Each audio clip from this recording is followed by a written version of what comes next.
नमस्कार साथीहरू, स्वागत छ तपाईहरुलाई हाम्रो च्यानलमा। आजको भिडियोमा हामी जापानिज इन्सेफेलाइटिस भन्ने गम्भीर र ज्यान समेत जान सक्ने रोग बारे जानकारी लिन जाँदैछौं। यो रोग नेपालमा विशेष गरी तराई तथा ग्रामीण क्षेत्रमा देखिने गर्दछ। भिडियो उपयोगी लागेमा लाइक, शेयर र सब्स्क्राइब गर्न नबिर्सिनुहोला। आउनुहोस् सुरुमा बुझौं जापानिज इन्सेफेलाइटिसको परिचय बारे।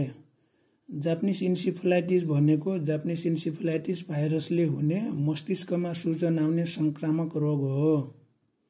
यो रोग प्राय बालबालिकामा बढी देखिन्छ, तर वयस्क पनि संक्रमित हुन सक्छन्।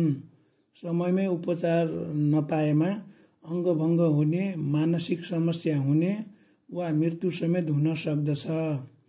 परिचयपछि अब कुरा गरौं जापानिज इन्सेफेलाइटिसको सर्ने तरिका बारे। यो रोग क्युलेक्स जातको पोथी लामखुट्टेको टोकाइबाट सर्छ। महत्त्वपूर्ण कुरा के हो भने मानिसबाट मानिसमा सर्दैन।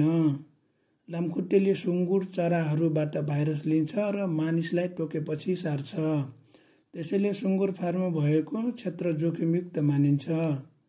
जापानिज इन्सेफेलाइटिस हुने जोखिम बढी हुने समूह: 15 वर्ष मुनिका बालबालिका, तराई तथा ग्रामीण क्षेत्रका बासिन्दा, सुँगुर पालन हुने ठाउँका मानिस र खोप नलगाएका व्यक्तिहरू। जापानिज इन्सेफेलाइटिसको सर्ने तरिकापछि अब कुरा गरौं यसको लक्षण र चिन्हहरूको बारे।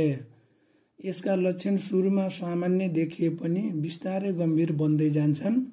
सुरुका लक्षणहरू: उच्च ज्वरो आउनु, टाउको दुख्नु, बान्ता हुनु, शरीर कमजोर हुनु आदि। गम्भीर लक्षणहरू: बेहोस हुनु, झट्का आउनु, बोल्न गाह्रो हुने, हातखुट्टा चलाउन नसक्ने, कोमामा जानु। यी लक्षण देखिएमा ढिला नगरी अस्पताल लैजानुहोस्। लक्षण चिन्हहरूपछि अब हामी बुझ्नेछौं यसको उपचारको बारेमा। यस रोगको कुनै विशेष उपचार छैन, तर ज्वरो नियन्त्रण गर्न सकिन्छ, झट्का रोक्न सकिन्छ, आइसियु केयर, सपोर्टिभ ट्रिटमेन्ट मार्फत बिरामीको ज्यान बचाउन सकिन्छ। त्यसैले समयमै अस्पताल लैजानु सबैभन्दा महत्त्वपूर्ण हुन्छ। जापानिज इन्सेफेलाइटिसको उपचारपछि अन्त्यमा हामी यसबाट बच्ने उपाय तथा रोकथाम बारे बुझ्नेछौं।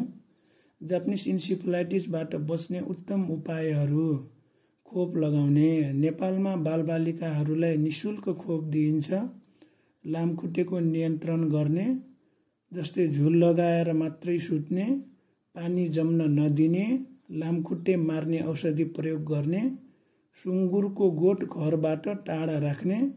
साथीहरू, जापानिज इन्सेफेलाइटिस एक गम्भीर तर रोक्न सकिने रोग हो।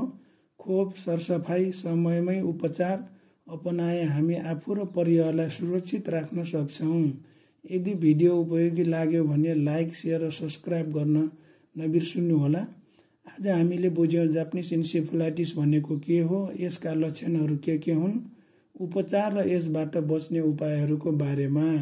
आजको लागि यति नै। भिडियो हेरेर अन्तिमसम्म साथ दिनुभएकोमा सबैलाई धेरै धेरै धन्यवाद।